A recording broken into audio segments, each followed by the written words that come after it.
मराठा साम्राज्याचा नकाशा हटविल्याच्या निषेधार्थ लिंबा गणेश येथे निदर्शने. बीड प्रतिनिधी. NCERTच्या इयत्ता 8वीच्या इतिहासाच्या पाठ्यपुस्तकातून मराठा साम्राज्याचा विस्तार दर्शविणारा नकाशा हटविण्याच्या केंद्र सरकारच्या निर्णयाचा आज महाराष्ट्र दिनी लिंबा गणेश येथे तीव्र निषेध करण्यात आला. येथील छत्रपती शिवाजी महाराज चौकात सामाजिक कार्यकर्ते डॉक्टर गणेश ढवळे, लिंबा गणेशकर यांच्या नेतृत्वाखाली जोरदार निदर्शने करण्यात आली. मराठा साम्राज्याचा इतिहास हा केवळ अभ्यासाचा विषय नसून तो आमच्या स्वाभिमानाचे प्रतीक आहे. अभ्यासक्रमातून नकाशा हटवणे म्हणजे मराठ्यांचा गौरवशाली इतिहास पुसण्याचा प्रयत्न आहे, असा आरोप यावेळी करण्यात आला. तसेच ऐतिहासिक वस्तुस्थिती नाकारून कोणत्याही दबावाखाली इतिहासात बदल करू नये, अशी ठाम भूमिका आंदोलकांनी मांडली.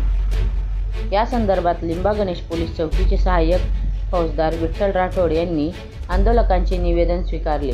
हे निवेदन जिल्हाधिकाऱ्यांमार्फत केंद्रीय शिक्षण मंत्री धर्मेंद्र प्रधान यांना पाठविण्यात आले आहे. या आंदोलनात सरपंच बाळासाहेब जाधव, बाळकृष्ण थोरात, दामोदर थोरात, सुनील ढवळे, दादा गायकवाड, सर्पमित्र अशोक जाधव यांच्यासह अनेक ग्रामस्थ व कार्यकर्ते मोठ्या संख्येने सहभागी झाले होते. 8वी इयत्तेच्या अभ्यासक्रमामध्ये मराठा साम्राज्याचा विस्तार दर्शवणारा जो नकाशा आहे तो बदलण्यात आलेला आहे. हा बदलण्यात आलेला एक नकाशा केवळ इतिहास नसून तो महाराष्ट्र राज्यातील मराठ्यांच्या स्वाभिमानाचा आणि पराक्रमाचा इतिहास आहे.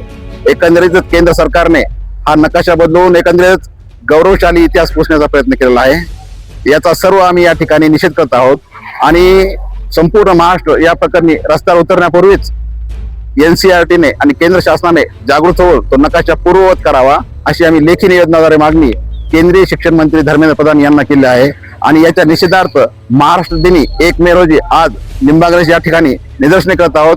आमची अशी मागणी आहे की केंद्र सरकारनं आणि जे राज्य सरकार जे आहे छत्रपती शिवाजी महाराजांचं नाव घेऊन सत्तेमध्ये येतं त्यांनी या प्रकारे लक्ष घालावं आणि मराठा साम्राज्याचा दर्शन नकाशा जो आहे तो पूर्ववत करण्यात यावा, अशी आमची मागणी आहे.